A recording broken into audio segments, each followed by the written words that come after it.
연초부터 우리의 영적 습관의 이해와 정착에 대해서 우리가 살펴보았습니다. 그리고 몇 주 전부터는 기독교 신앙의 핵심을 우리는 살펴보고 있습니다. 하나님에 대해서, 예수 그리스도에 대해서. 오늘은 삼위일체 하나님에 대해서 살펴보았으면 좋겠습니다. 여러분은 삼위일체에 대해서 어떻게 이해하고 계시나요? 일반적으로 하나님, 예수님, 성령님 서로 독립된 존재이지만 또한 한 분이시다라고 설명을 합니다. 이해되십니까, 여러분? 이해가 그렇게 쉽지 않을 겁니다. 그래서 이것을 알기 쉽게 설명하는 방식들이 지금까지 많이 동원되어 왔죠. 물이 고체, 액체, 기체로 변하지만 결국은 물 그 하나라는 그러한 양태론적 설명이 있었습니다. 혹은 어머니가 남편에게는 아내이기도 하지만 딸이기도 하고 며느리이기도 하다는 식의 그러한 설명, 삼위일체를 설명하려고 애썼죠.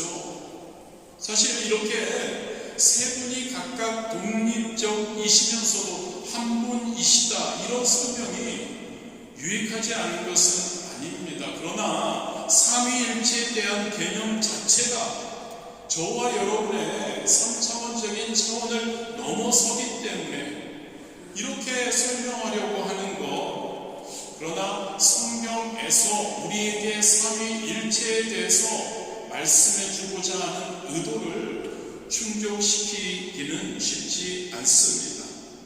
그렇다면 여러분, 삼위일체 하나님에 대해서 성경적으로 어떻게 설명할 수 있을까요? 먼저 삼위일체라는 말은, 그 용어는 성경에 직접적으로 나오지 않습니다. 오직 하나님과 예수님의 관계, 하나님과 성령님의 관계, 그리고 예수님과 성령님의 관계를 표현하는 방식으로 삼위일체라는 그러한 용어를 우리는 생각할 수 있다는 거죠. 이 관계를 표현하는 방식인데 왜 이 관계가 중요할까요? 목적은 하나이지 않을까요, 여러분?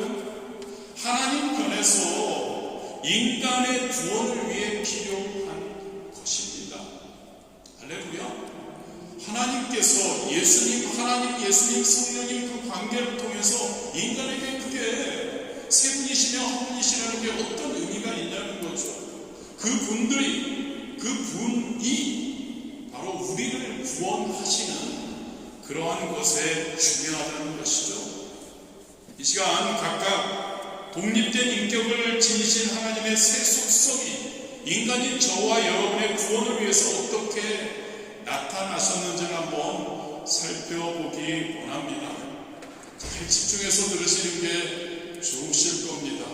나름 잘 설명하려고 애쓰지만 여러분, 먼저 그 삼위일체, 그것이 용어로 되어 있지 않죠. 성경에 나오지 않습니다.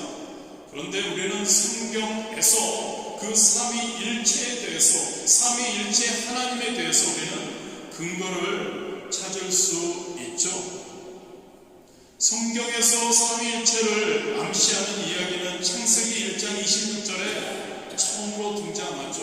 여러분들이 잘 아시는 말씀입니다.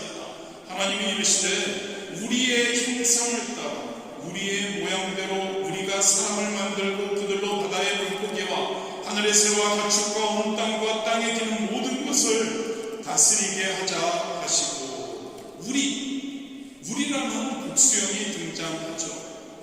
이 우리라는 복수형은 하나님 안에 어떤 인격적인 합의체가 있음을 보여주는 그러한 부분입니다.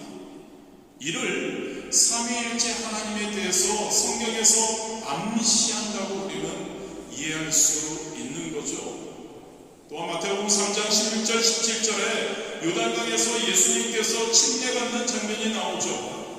예수께서 침례를 받으시고 곧 물에서 올라오실새 하늘이 열리고 하나님의 성령이 비둘기같이 내려 자기 위에 임하심을 보시더니 하늘로부터 소리가 있어 말씀하시되 이는 내 사랑하는 아들이요 내 기뻐하는 자라 하시니라.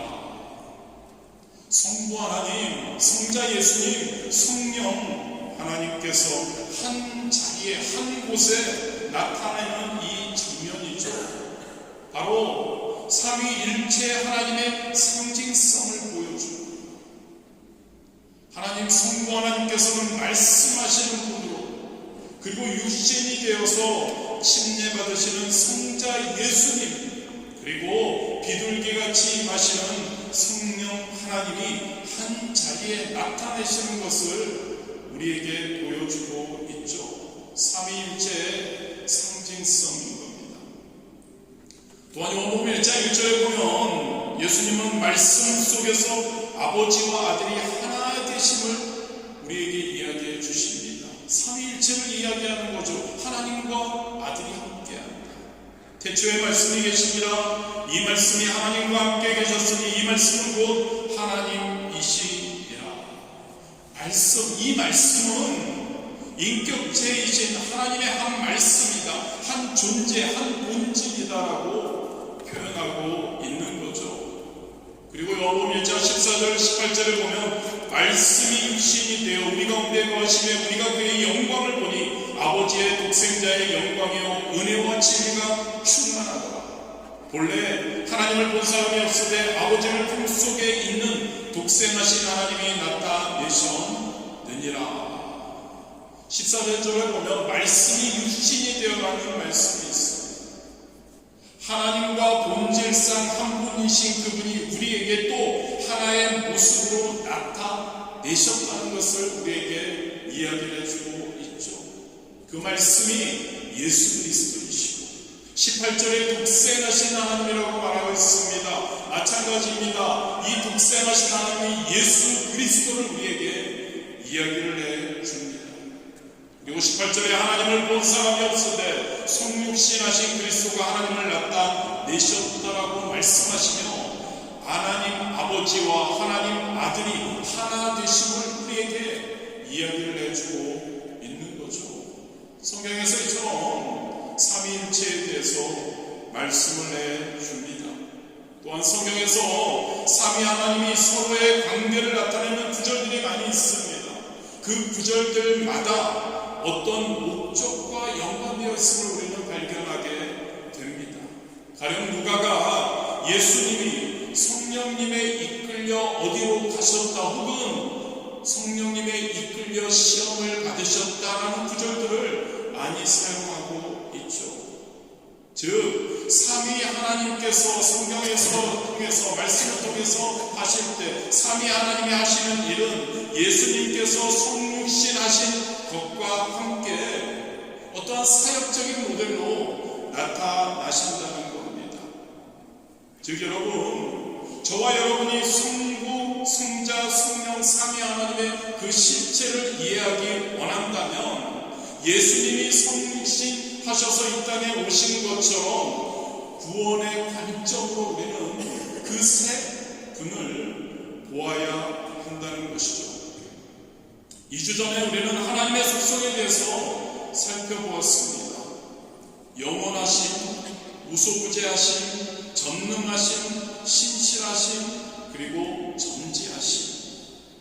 그리고 우리는 이 영원하신 하나님을 우리가 경험하는 하나님으로서 우리는 이렇게 나누었죠. 영원하신 하나님, 즉 언제나 우리와 함께 영원토록 함께 하시는 하나님이라고 우리는 그 속성을 우리의 경험을 통해 우리는 이야기했습니다.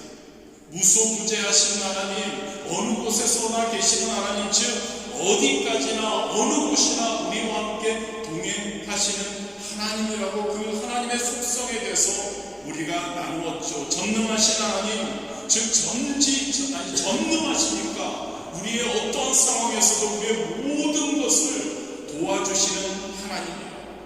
신실하신 하나님, 즉 우리 하나님께서는 우리와 약속을 끝까지 지켜주시는 신실하신 분이시라고. 전지하신 하나님, 모든 것을 아시니까 우리의 연약함 또한 아시는 하나님이라고 우리는 하나님의 이 5가지의 속성, 물론 이게 전부 저와 여러분의 경험적인 그러한 것을 통해 나누었죠. 그리고 기억하실지 모르지만 이 하나님의 5가지의 속성이 집약된 하나님의 대표적인 성품 2가지가 있다고 우리가 함께 나누었습니다. 기억하시나요? 기억 안 하십니까? 저 혼자 기억합니까? 공의의 하나님, 사랑의 하나님, 이 2가지의 성품을 우리에게 이야기를 해주고 있죠. 그리고 이 2가지의 성품, 공의의 하나님이시고 사랑의 하나님이신 그 하나님의 그 성품이 가장 잘 나타나는 곳이 어디일까요? 바로 십자가입니다. 공의의 하나님은 결코 그 성품상 죄를 용서할 수 없습니다. 그런데 사랑의 하나님이 되십니다. 그 죄인을 하나님이 자기 형상으로 지으셨습니다. 너무나 사랑합니다. 그래서 그 피조물을, 우리를 죽이길 수가 없는 겁니다. 심판에 내어 맡길 수 없는 거죠. 선택하신 것이 그 죄를 공의로우시니까, 사랑의 하나님이 되시니까 그 죄를 대신 갚아주는 겁니다. 그래서 자기의 공의를 만족하시는 거죠. 그리고 사랑을 보여주시는 거죠. 저와 여러분이 하나님의 속성에 대해서 그냥 이렇게 얘기하는 것이 아니라 우리의 성도의 인간의 삶의 경험 속에서의 하나님을 우리는 생각해야 한다는 거죠. 마찬가지입니다, 여러분. 성부, 성자, 성령, 우리에게 경험된 하나님이어야 합니다. 할렐루야. 어떻게 그 세 분을 우리는 동시에 경험할 수 있느냐는 거죠. 바로 구원 사건을 통해서 우리는 그 세 분 우리가 경험할 수 있습니다. 저와 여러분이 성도로 살아가면서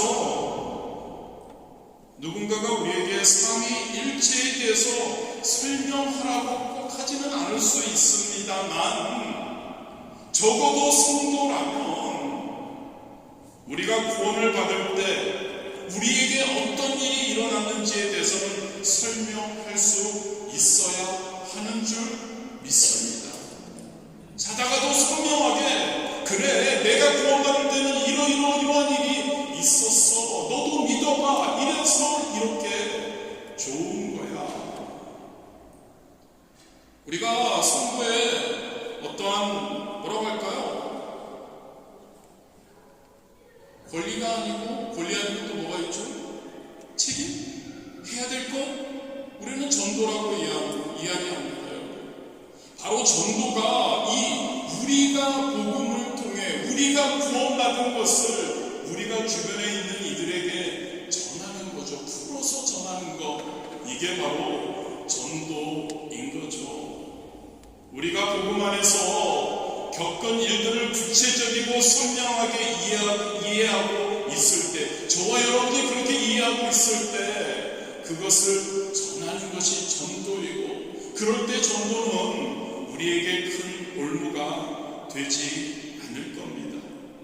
그래서 여러분, 이 삼위일체 하나님, 이 삼위 하나님의 이 구원 사건을 통해서 어떻게 역사하셨는지, 어떠한 역할을 감당하셨는지, 저와 여러분의 구원에 어떻게 성부, 성자, 성령 하나님께서 역할을 하셨는지를 한번 살펴보겠습니다.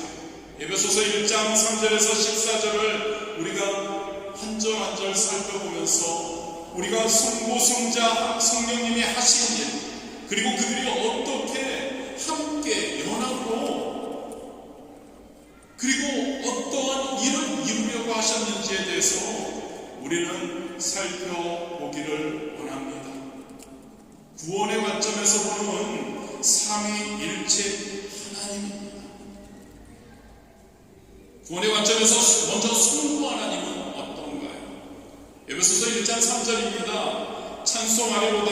하나님 곧 우리 주 예수 그리스도의 아버지께서 그리스도 안에서 하늘에 속한 모든 신령한 복을 우리에게 주시되. 이 문장의 주어는 하나님입니다. 그리고 바로 다음 단어 역시 동격인 우리 주 예수 그리스도의 아버지로 이렇게 연결해주는, 수식해주는 그러한 단어입니다. 동사는 주신다, 주셨다. 목적어는 복을 우리에게입니다. 즉, 이 문장은 우리가 이렇게 간추릴 수 있음. 우리 주 예수 그리스도의 아버지이신 하나님이 우리에게 복을 주셨다. 할렐루야죠, 여러분. 우리 주 예수 그리스도의 아버지 하나님이 우리에게 복을 주셨다. 어떤 복을 주셨다고 이야기하나요? 바로 그리스도 예수 안에서 우리에게 복을 주셨다고 이야기합니다. 그리스도 예수 안에서. 여러분, 이 단어를 꼭 기억하시기를 바랍니다. 그리스도 예수 안에서. 그리고 두 번째로 어떤 복이냐? 하늘에 속한 모든 신령한 복을 주셨다고 이야기를 하고 있죠. 무엇인가? 하늘에서 계획된 굉장한 신비한 복을 바로 그리스도 안에서 저와 여러분 인간에게 주셨다는 이야기입니다. 즉, 이 문장은 이렇게 우리가 이야기할 수 있음. 우리 주 예수 그리스도의 아버지이신 하나님은 우리에게 그리스도 안에서 참으로 신령한 복을 주셨다가 되는 것이죠. 그렇다면 여러분, 4절부터 6절까지 우리는 한번 살펴보기를 원합니다. 그 신령한 복이 무엇인가? 4절이죠. 곧 창세전에 그리스도 안에서 우리를 택하사 우리로 사랑 안에서 그 앞에 거룩하고 흠이 없게 하시려고. 신령한 복, 우리 하나님께서 저와 여러분에게 주신 신령한 복, 그 내용을 이야기해 줍니다. 주어는 역시 하나님이십니다. 하나님이 그 복을 우리에게 주셨다는 것이죠. 동사는 택하다입니다. 목적어는 우리들입니다. 즉, 하나님이 우리를 택하신 것이 할렐루야 신령한 복이라고 말씀하고 있는 겁니다. 할렐루야입니까 여러분? 하나님이 우리에게 신령한 복을 주셨는데 그 신령한 복이 하나님이 우리를 택하신 것이 신령한 복이라는 거죠. 언제요? 창세전이라고 이야기합니다. 즉, 하나님이 이 세상을 창조하기 전이라고 이야기를 하고 있죠. 그런데 여기서 우리가 의문점이 듭니다. 아니, 우리는 아직 창조도 되지 않았는데 우리를 어떻게 알고 그렇게 미리 선택하셨냐는 거죠. 그게 신령한 복이라는 겁니다. 이렇게 생각할 수 있죠. 부모님이 자녀들을 아끼기 전에, 자, 우리 자녀, 그 낳은 자녀가 어떠한 문제가 있어도, 장애가 있어도, 어려움이 있어도 그 자녀를 낳아서 하나님이 주신 선물로 기를 것이야라고 작정하는 것과 같이 하나님께서 우리를 택하셨다는 그러한 복인 겁니다. 그 아이의 생명이 시작되지도 않았는데 그 아이가 태어나기 전에 부모가 인격적으로 그렇게 마음을 정했다는 그러한 이야기이죠. 하나님께서 저와 여러분에게 하신 일이 바로 이와 같다는 것을 믿으시기를 바랍니다. 미리 우리가 태어나기도 전에 미리 택하여 주셨다는 이야기이죠. 그러한 신령한 복을 저와 여러분에게 주셨다는 겁니다. 그래서 저와 여러분은 당당히 나는 하나님의 자녀라고 이야기할 수 있는 겁니다. 그런데 여러분, 이 문장에도 잊지 마시죠. 아까 제가 여러분들에게 꼭 기억하시라고 하는 그 문장, 그 단어라고 할까요? 그게 있죠. 그리스도 안에서라는 겁니다. 전제가 있는 겁니다. 그리스도 안에서 하나님께서 저와 여러분을 미리 택하셔서 저와 여러분에게 신령한 복이 임하게 하셨다는 내용이죠. 그렇습니다. 여러분, 우리가 그리스도 안에 있지 않는다면 우리가 압니다. 우리는 죄에 금방 빠질 수밖에 없는 존재라는 것을. 하나님께서 그리스도 안에서, 예수 그리스도 안에서 우리를 회복시키시고 우리를 완전하게 하시려는 계획을 이미 우리를 택하시며 세워주셨다고 말씀하고 있는 겁니다. 그 신령한 복을 덧붙이죠. 무엇하기 위해서라고. 무엇을 하기 위해서요? 우리로 사랑 안에서 그 앞에 거룩하고 흠이 없게 하시려고. 저와 여러분을 하나님께서는 창세전부터 택하셨다고 말씀합니다. 왜요? 왜냐하면 우리가 하나님 앞에서 거룩하고 흠이 없는 존재가 되게 하기 위해서 우리를 그리스도 예수 안에서 택하시고 선택하셨다. 그렇게 작정하셨다라고 말씀하고 있는 겁니다. 네가 어떠한지, 네가 괜찮은 사람이 되고 괜찮은 인간으로서 살아가면 되는 그때 내가 너를 선택한다는 것이 아니고, 너를 어떠한 상황에서도 너를 택하고 그리고 너를 하나님 앞에 거룩하고 흠이 없게 만드시겠다는 그 목적을 가지고 계셨다는 것, 우리가 기뻐하고 감사할 수 있게 되기를 주님의 이름으로 축복합니다. 5절입니다. 그 기쁘신 뜻대로 우리를 예정하사 예수 그리스도로 말미암아 자기의 아들이 되게 하셨으니. 좀 전과 같이 이 문장도 역시 신령한 복, 우리 하나님은 우리에게 주신 신령한 복에 대해 설명하는 문장입니다. 하나님이 우리를 거룩하고 흠이 없게 하시려고 선택하셨을 뿐만 아니라 기쁜 마음으로 하나님의 아들들로 미리 예정하셨다고 말씀하고 있는 겁니다. 죄인인 우리를요, 하나님의 아들, 하나님의 상속자로 정해 놓았다는 이야기입니다. 어떻게요? 신령한 비밀입니다. 여기 다시 등장하는 매직 워드라고 할 수 있죠. 예수 그리스도로 말미암아입니다. 할렐루야. 예정을 이야기하고 있고요, 선택을 이야기하고 있습니다. 시점으로 보면 예정이 앞서죠. 미리 정해놓고 예정하고 선택이 이루어지는 거죠. 이미 전에, 우리가 태어나기 전에 이미 그것이 이루어졌다는 겁니다. 부부가 아이를 갖기로 합니다. 그리고 그들은 이야기합니다. 우리 이 아이를 어떤 경우에도 하나님의 주신 귀한 선물로 여기고 이 아이를 사랑하며 온전하게 양육하겠다고 다짐하고 이름까지 지어놓는 것과 마찬가지로 하나님께서 미리 우리를 사랑하시겠다, 구원하시겠다고 예정하시고 우리를 태어나기도 전에 이미 선택해 놓으셨다는 이야기이죠. 그렇다면 여러분, 왜 이런 하나님께서 우리에게 신령한 복을 주실까요? 6절에 그 답이 나오죠. 이는 그가 사랑하시는 자 안에서 우리에게 거저 주시는 바 그의 은혜의 영광을 찬송하게 하려는 것이라.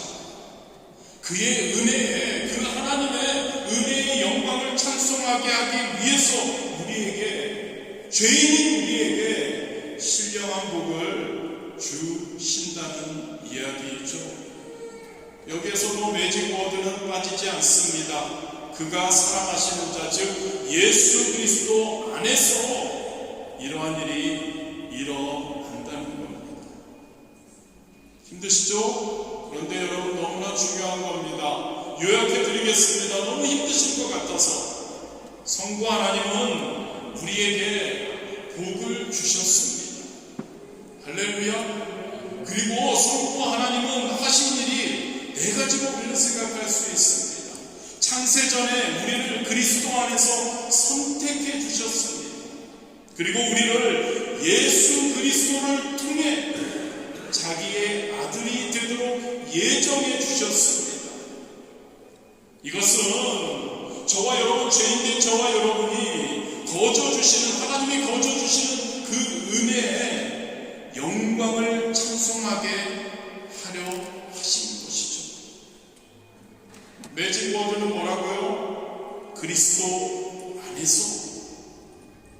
그렇다면 여러분, 성부 하나님이 하신 일이고 성부 하나님이 우리의 구원 사건에서 어떠한 역할을 하셨는지에 대한 것이고, 이제는 성자 예수님, 매직 모두의 주인공 예수 그리스도는 과연 무엇을 하셨을까요?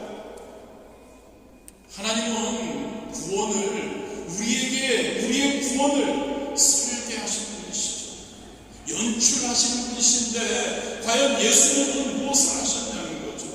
7절입니다. 우리는 그리스도 안에서 그의 은혜의 풍성함을 따라 그의 피로 말미암아 속량 곧 죄사함을 받았느니라.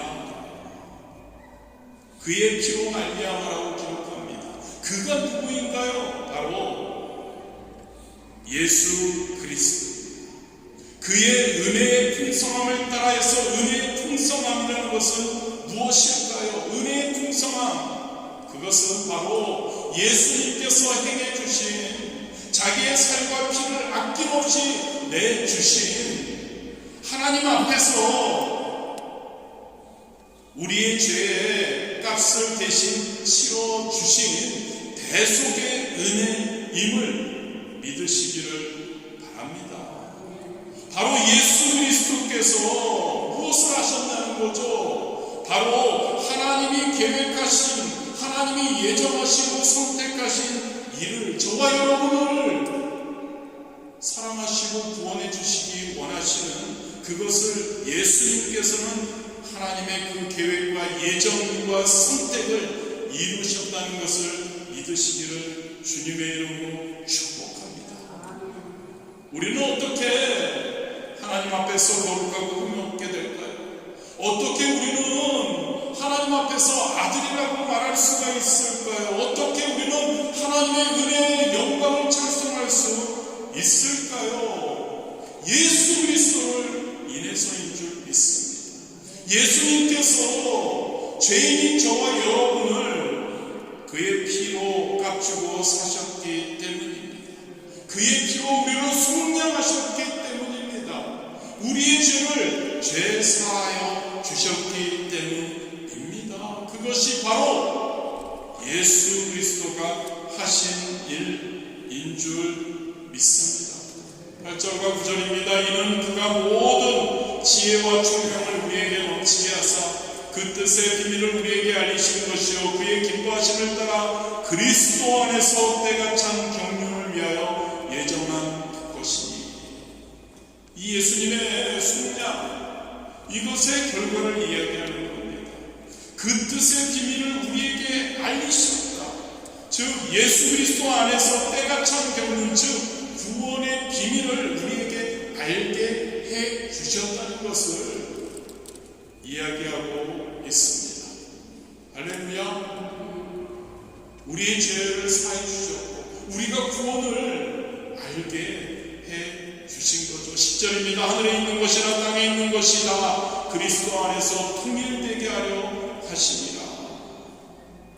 예수 그리스도를 통해서 하늘에서 있었던 우리 성부 하나님의 계획과 그리고 이제 땅에서 이루어지는 예수 성자 예수님의 그 행하심이 하나로 완성되게 하셨다는 이야기입니다. 예수님이 이렇게 중요한 겁니다, 여러분. 하나님이 계획하셨고 예수님이 그 계획을 행하셨다는 것을 믿으시기를 바랍니다. 그래서 예수님께서는 BC와 AD의 중심이 되시는, 역사의 중심이 되시는 것입니다. 그래서 예수님께서는 저와 여러분의 인생의 중심이 되시는 것입니다. 그래서 예수님께서는 구속사에서 중심이 되시는 거죠. 그래서 로마서 11장 36절에 이렇게 선포합니다. 만물이 주에게서 나오고 예수 그리스도를 이야기합니다. 예수 그리스도 주로 말미암고 주에게로 돌아갑니다. 하나님의 하시는 주님, 우리 예수님이 하신 일, 성자 예수님이 하신 일, 우리의 인생과 온 인류의 역사의 중심이 된다는 것을 선포하고 있는 것이죠. 그렇습니다, 여러분. 교회는, 신앙은, 믿음은 많은 것을 필요로 하지 않습니다. 그런데 자꾸 이런 핵심적인 구원의 체험이 제대로 되지 않고 그 구원의 체험에 그것을 중요시 여기지 않는 많은 사람들이 교회에게서 자꾸 이런저런 다른 목적을 제시하며 그 교회를 만들어가자고 합니다. 때로는 거기에 자기의 어떤 이념도 추가하죠. 옳지 않고 맞지 않은 겁니다. 어떤 목사님이 실직한 성도님 직업도 알아봐 줍니다. 상담도 해줍니다. 외국에 나왔으니까 여기에 체력증도 봐줍니다. 때로는 굉장히 재정적으로 힘들어서 보증을 서야 해서 보증 서줄 사람도 찾아가 줍니다. 때로는 불법 체류 상태면 숨겨도 주고 재워주고 그런다고 한번 생각해 보길 원합니다. 그러면 주변 사람들이 뭐라고 할까요? 와, 우리 목사님 가만히 앉아서 설교만 떠드는 게 아니라 진짜 발로 다니면서 우리를 도와주네. 사랑을 실천한다고 이야기할 겁니다. 그런데 나중에 목사님 잘 모르겠어요. 목사님이 뭐 애도 많이 쓰신 건 아는데 사실 저 제대로 된 거 없는 것 같아요. 그냥 포기하고 한국으로 돌아갈게요. 이렇지 않습니다. 만약에 이런다면요, 교회가 뭔가요? 목사가 뭔가요?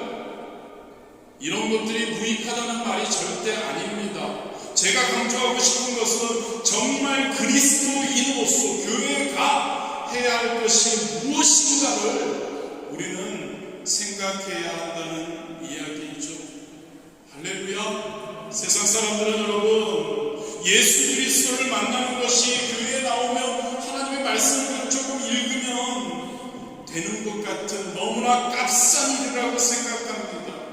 그래서 무엇인가를 더 실천해야 된다고 이야기를 하기도 하죠. 그런데 여러분, 맞기도 하지만 그것이 핵심이 아님을 믿으시기를 주님의 이름으로 축복합니다. 하나님은 우리에게 가장 본질적인 것을 원하십니다. 무엇이죠? 구원의 체험인 줄 믿습니다. 성부, 성자, 성령 하나님이 우리에게 그 구원의 진실을 말씀해 주시고 매 순간의 삶에서 우리에게 그 구원의 사건과 같은 우리의 삶에서 우리에게 그러한 인도하심과 함께해 주심이 있다는 것이죠. 교회의 핵심, 목회자의 핵심, 성도님들의 핵심이어야 하는 줄 믿습니다. 성자 하나님, 그렇습니다. 예수 그리스도 성부 하나님의 계획과 예정과 선택을 우리 가운데 구현하셨습니다. 말씀이 육신이 되어서 우리 가운데 오셨고 그 하나님의 성부 하나님의 계획과 예정과 선택을 실행하셨음을 믿으시기를 바랍니다. 우리가 하나님 앞에서 거룩하고 흠이 없이 되고 그의 아들이 된 것은 예수 그리스도께서 우리를 그의 피값으로 사셨기 때문인 줄 믿습니다. 성자 예수님 요약합니다. 힘드시죠? 성자 예수님, 그의 피로 우리의 죄를 속량, 우리를 죄 사해 주셨습니다. 우리에게 구원의 비밀을 알게 해주십니다. 그리고 영과 육이 그리스도 안에서 우리가 통일되게 하시고 그의 기업이 되게 하심을 믿으시기를 바랍니다. 한 분 남았습니다. 성령 하나님이 남았죠. 성령 하나님이 그러면 무엇을 하셨을까요? 13절이죠. 그 안에서 너희도 진리의 말씀 곧 너희의 구원의 복음을 듣고 그 안에서 또한 믿어 약속의 성령으로 인치심을 받았으니. 아까부터 계속 문장을 볼 때마다 주어를 제가 많이 따지죠. 여기에서 주어는 너희입니다.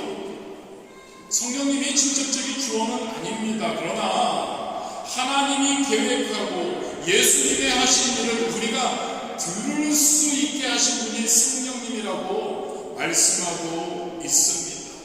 동사가 듣고 믿는다이죠. 여러분, 성령님께서는 듣게 하십니다. 큰 풍랑이 일어서 바다에 빠진 사람들, 그 사람들을 구조하는 예를 한번 생각해 보기 원합니다. 풍랑이 굉장히 심합니다. 그 사람들이 많이 빠져 있습니다. 구조 헬리콥터가 헬기가 떴습니다. 그리고 밑에 있는 사람들에게 소리치죠. 확성기를 통해서요. 바다 풍랑 가운데 있는 분들, 위를 보세요. 우리가 있어요. 헬기가 있어요. 구조원들이 있어요. 바다에 빠진 사람들은 그 소리를 듣습니다. 그 다음에 그들 위로 내려오는 줄 사다리를 어떻게 해야 할까요? 붙잡아야 하는 겁니다. 성령님께서는 이처럼 이 바다에 빠져서, 죄에 빠져서 죽어가는 영혼들에게 소리쳐 주십니다. 우리를 듣게 하십니다. 위를 봐라, 하나님을 봐라, 예수 그리스도의 십자가를 바라라고 말씀해 주시죠. 그리고 줄사다리가 내려오고 그 물에 빠져 있는 사람들은 살기 위해서는 줄사다리를 붙잡아야 합니다. 이게 믿는다고 할 수 있는 거죠. 믿는다는 말은 다른 말로 붙잡는다는 이야기잖아요. 십자가의 은혜를 붙잡는 것, 바로 이게 믿는 것이라는 것을 믿으시기를 바랍니다. 할렐루야.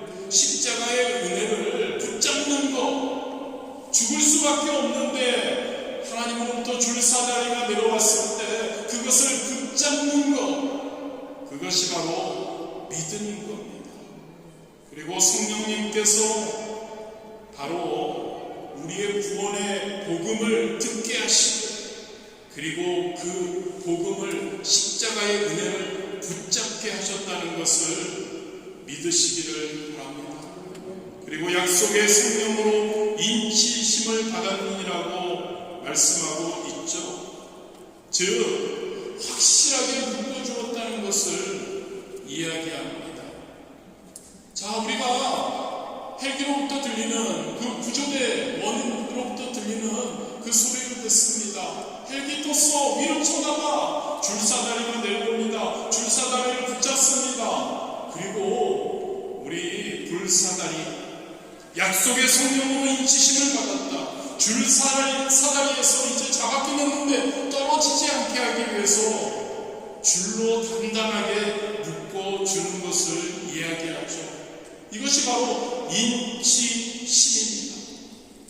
14절에 보면 이는 우리 기업의 보증이 되사 그 얻으신 것을 속량하시고 그의 영광을 찬송하게 하려 하심이라.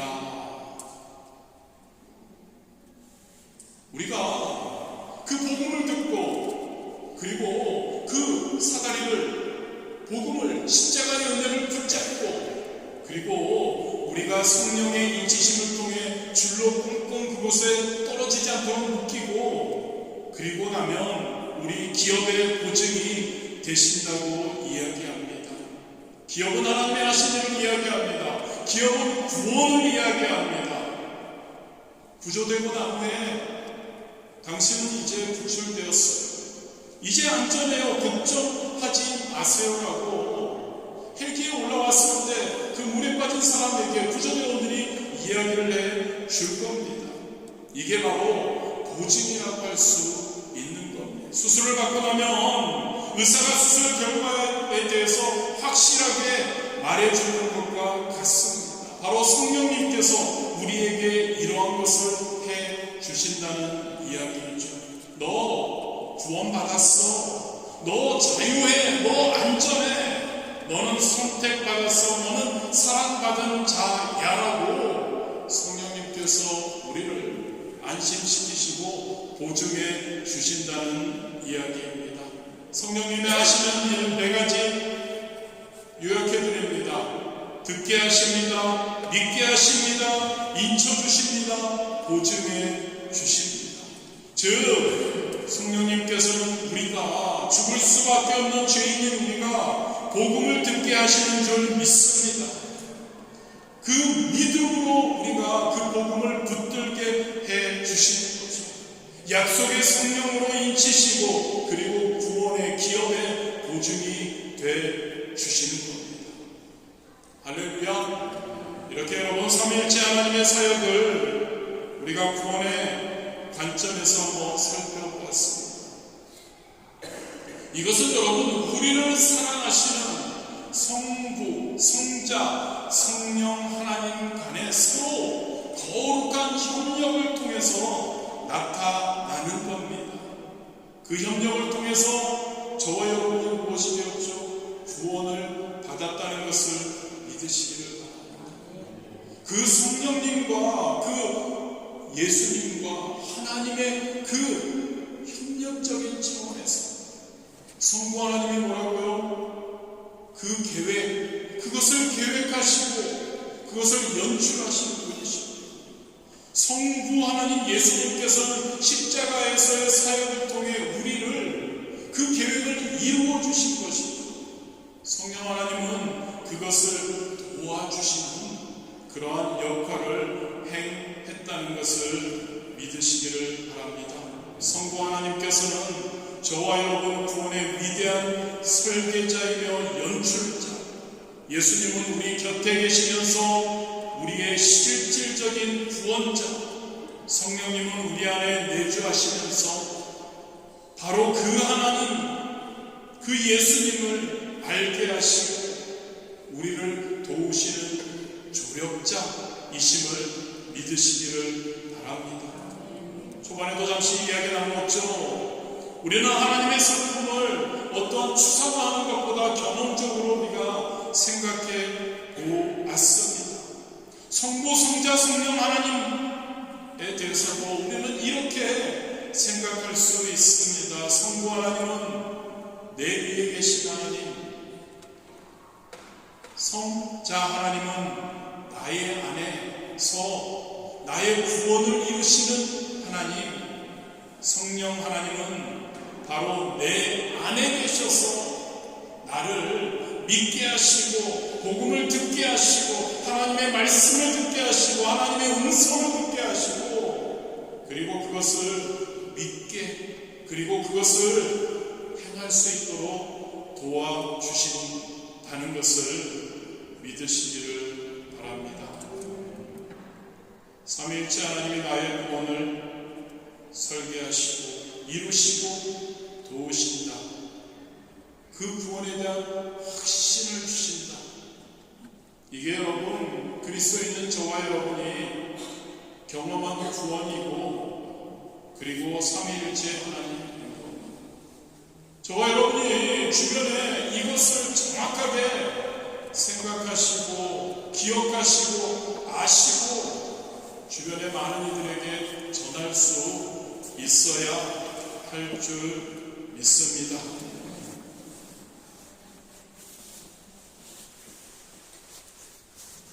좀 더 할까요? 31분인데 그만하겠습니다. 여러분들의 얼굴을 보니까 중요한 한 포인트가 있는데 그것은 다음에 하도록 하고요.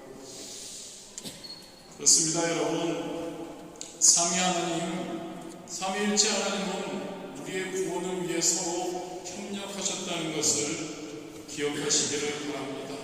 그리고 삼위 하나님께서는 저와 여러분이 이 땅에서 살아가는 동안 함께 협력하시며 역사하심을 믿으시기를 바랍니다.